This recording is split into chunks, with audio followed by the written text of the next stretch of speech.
why blacks cannot build coherent civilizations. And I actually wore my Congo hat just to get in the spirit of anthropology and study. And I want to speak on why blacks, or Africans specifically, tend to gravitate towards tribalism. And we see it exemplified in warlordism and the constant state of conflict that Africa is in by and large.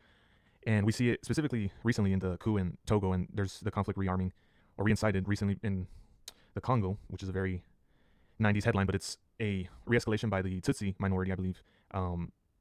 They were obviously quote unquote genocided by the Hutu, and that's kind of re-escalating and going on. But nevertheless, we see this constant behavior in Africa, and to a certain degree, I mean, it's cool to see as a case study because I'm very interested in studying warfare.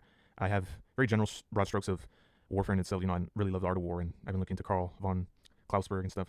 But nevertheless, it's cool in a lore way, as I always say. But it is sad to see that this continent is always subjected to its fratricidal wars and stuff. So, and I was inspired actually to make this video by recent YouTube videos I've been seeing, and this constant need to blame, the CIA, as we see with this thumbnail, that it's the white devil that comes and intervenes in these, quote unquote, otherwise, the potential of Africa and South Latin America is so great, but the CIA comes in and destroys us because it's the evil white man. And that just spirit, I believe, that's how I kind of got red pilled in a certain sense, because I knew about the coup in '54 in Guatemala.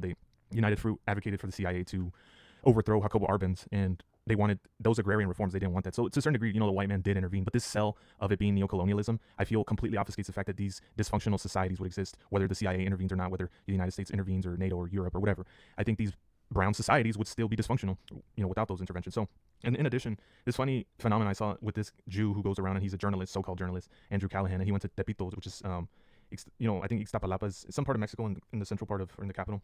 And there's that culture of, they replicate Jordan, counterfeit Jordans and Nike and stuff. And it's so expressive of that behavior, like that lack of societal cohesion or pro-civilizational cohesion, where it's seen as like it's reduced to the most common basic utility. So when you speak about like a sneaker, the minorities tend to just think of it in the most like free-for-all mentality, like, oh, I can, fuck intellectual property, fuck copyright law, I can just make a quick buck and fucking over, because to a degree I get it, it's a corporation, but you're taking their intellectual property. And that's like a behavior that you see in that phenomena in counterfeit sneakers. And it's always like it's the other groups that will sell to whoever to make money, and that lack of civilizational or societal trust that manifests in that behavior of copying intellectual law.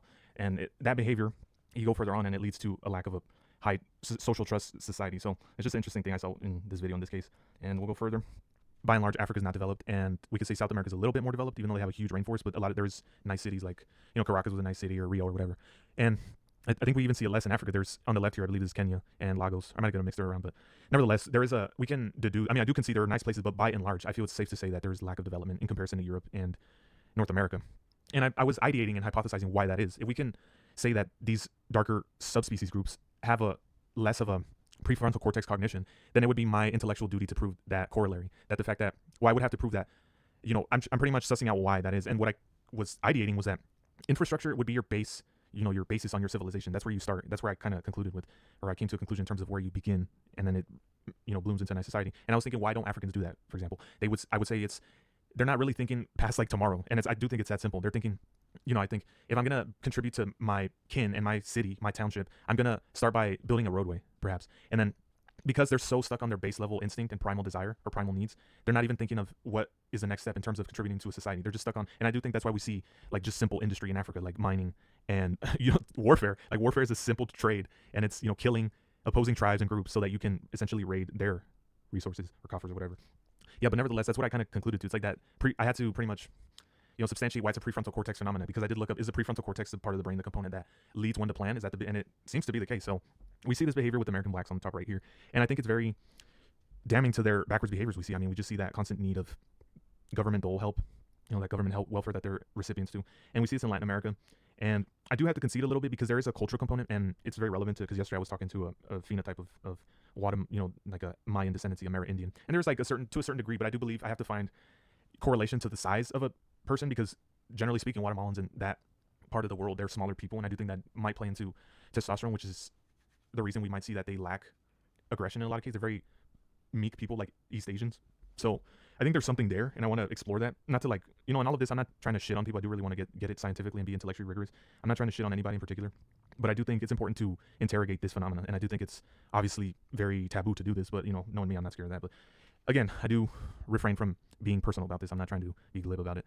And outside of like Comanches and that whole Indian warrior thing, Indian fighter thing, we do see that Amerindian kind of submissive temperament that they have. And I also looked up the correlation of the size of the prefrontal cortex to IQ, and it's a very cut and dry thing. I mean, the less IQ the group has, on average, we can deduce that the prefrontal cortex would be smaller. And the fact that that is the main component of the brain that leads to planning, I think it's safe to say that is why we see these regressive societal tendencies and antisocial behaviors. In addition, I looked up, as I said, the functions, but also it's so simple to the frustration why we see black belligerence on average.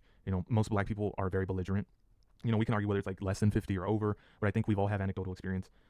And again, I'm not using this to be glib, but I do think it is as simple as the front of the brain. I mean, frustration, and not to be like, oh, I'm so good at this, but I do think part of the reason my last video was actually about Taoism, and I do think, there's something there. There's something there to, analyze. Why is it that, I'm just interested in the subject. Why is it that some groups have a trouble with dealing with frustration? Some groups are able to not be. I think there's something there. I think, why is it that some groups are more afflicted with the regulation of frustration, and some groups are able to deal with it better? Because in general, people are going to experience frustration in their life, obviously. So it's interesting to look at why that is, that some groups are, more afflicted with it and some aren't, or the belligerence that proceeds from it.